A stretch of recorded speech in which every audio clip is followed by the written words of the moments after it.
La voix générée par IA a mis un sacré bordel dans le monde de la musique, mais aussi celui du doublage. Ça y est, les startups s'y mettent, les startups américaines veulent révolutionner le doublage en incluant l'intelligence artificielle. Alors le doublage c'est hyper important pour le cinéma et c'est tout un pan d'une industrie qui vit grâce à ça évidemment. Sauf que le but de ces startups américaines c'est de baisser les coûts tout simplement. Du coup ils proposent des nouvelles techniques, peu scrupuleuses mais très efficaces. En gros ils proposent un système d'apprentissage automatique où un doubleur professionnel vient, parle un petit peu dans un micro pour éduquer l'IA à reproduire sa voix. Alors ils indiquent que contrairement à un procédé de doublage traditionnel qui prend des mois voire des années, bah là ça prendrait quelques semaines en fait. Une fois que le doubleur a éduqué l'IA à reproduire sa voix, on peut lui faire dire n'importe quoi maintenant. Essayez, le premier projet intégralement doublé par IA va sortir. C'est un thriller qui s'appelle Every Time I Die, qui a été doublé intégralement par la startup DeepDub, qui l'a donc fait doubler en intelligence artificielle de A à Z.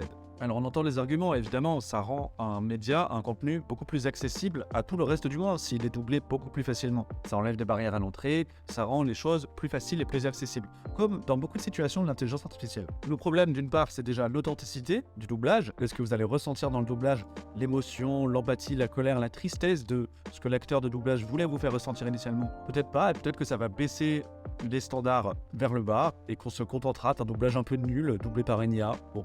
C'est pas une bonne idée. C'est pas une perspective qui fait rêver en tout cas. En plus de ça, on pense évidemment à l'industrie du doublage tout entière qui est menacée. Il y a des vrais artistes, des vrais acteurs du doublage qui vont complètement perdre leur travail et se faire éclater par une révolution technologique qui va les faire disparaître. Alors rassurez-vous, il y a encore du travail avant d'atteindre le niveau d'un vrai doubleur humain. C'est pas si facile. Mais de plus en plus d'acteurs de doublage voient apparaître dans leur contrat des clauses leur demandant de vendre leur voix pour pouvoir la synthétiser en IA. Et c'est fou parce que si légalement on vend sa voix, alors ça veut dire qu'on peut nous faire dire des choses avec lesquelles on n'est même pas d'accord. Des phrases qu'on n'aurait jamais dit en temps normal, contraires à nos valeurs par exemple. Donc pour résumer, cette innovation elle peut être très intéressante pour tous les contenus multilingues, par exemple éducatifs ou de jeux, ou de livres audio, ou même de conversations en temps réel. Ça peut être très intéressant. De l'autre, c'est tout un pan artistique de l'industrie qui risque de disparaître ou en tout cas qui est mis en péril. Encore une fois, avec l'IA, du pour, du contre, ce qu'il faudrait c'est plus de régulation, mais la technologie avance plus vite que le droit, donc c'est une période compliquée. Vous pouvez vite rester sous la touche si on reste pas à jour, donc si ça vous intéresse, suivez-moi.